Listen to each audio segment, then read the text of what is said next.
လောက်ချင်တဲ့တင်ပေးလို့ရလာတယ်ဟုတ်ကဲ့ပါတကယ်လို့တင်ယူချင်တယ်ဆိုရင်ကျွန်တော်ရဲ့ TikTok profile အောက်မှာ Facebook link ချထားပေးတယ်ဆက်သွယ်လာလို့ရပါတယ်ခင်ဗျာကျွန်တော်လည်းညွှန်ပေးပါမယ်နော်စကားမဆက်တော့အဖွဲသေးကအမတယောက်ရလာပြန်ပြီနော်သူ့ရဲ့တရားစာဝင်ငွေ1000ကျော်1900ကျော်နော်ဒါကသူရလာတာကသူတော်လို့တက်လို့မဟုတ်ဘူးနော်အခမဲ့ဖွဲမှာတွားပြီးလေ့လာတင်ယူပြီးတော့လက်တွေ့စူးစမ်းတော့သူရလက်တွေရခဲ့တယ်တကယ်လို့အခမဲ့ဖွဲမှာတွားပြီးလေ့လာခြင်းနေဆိုရင်ကျွန်တော်လည်းညွှန်ပေးလို့ရပါတယ်ခင်ဗျာရင်းနှီးထောက်ချမလို့ပဲတသက်မှတစ်ခါပစ္စည်းဝယ်တောင်းရအောင်နဲ့ရသက်ပန်ချောစီလေးရမယ်တသက်လောက်ဝင်ငွေပြန်ရှာလို့ရတဲ့ ID ကောက်လေးရလာမယ်ပစ္စည်းလည်းတောင်းရမယ်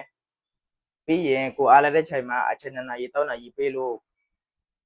တရက်ကို15000ရမယ်ဆိုရင်တန်လားခင်ဗျာအဲ့လိုမျိုးတန်တယ်ဆိုမှလာပြီးလေ့လာကြည့်ကိုလေ့လာကြည့်တော့မှကိုကြိုက်တယ်ဆိုမှစတင်မကြိုက်ဘူးဆိုမလုပ်နဲ့တရားခဏရွေးချက်ပင်ကိုရှိတယ်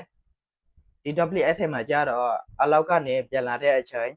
အားလဲတဲ့ချိန်မှာလောက်လို့ရတယ်ကိုကြိုက်တဲ့ချိန်ကိုလောက်လို့ရတယ်ဗျာဒီမှာဝင်လာတဲ့သူတွေအားလုံးကတက်လို့လာတရားမရှိဘူးလုပ်ငန်းအကြောင်းသိလာတော့မသိဘူးဆက်ဆက်ဥဆောင်မှာရပါမလားဆိုတဲ့စိတ်နဲ့လောက်ခဲ့ကြတယ်အခမဲ့ဖွဲမှာတွားပြီးလေ့လာတည်ယူပြီးတော့လက်တွေ့စူးစမ်းတော့အဖွဲထဲမှာဝင်ငွေကျန်းနေကြတယ်နော်အဲ့တော့အချိန်ဖြောင်းနေမဲ့အစားစတင်ပြီးလေ့လာကြည့်ဖို့စူးစမ်းကြည့်ဖို့ကျွန်တော်ပြောချင်ပါတယ်ခင်ဗျာ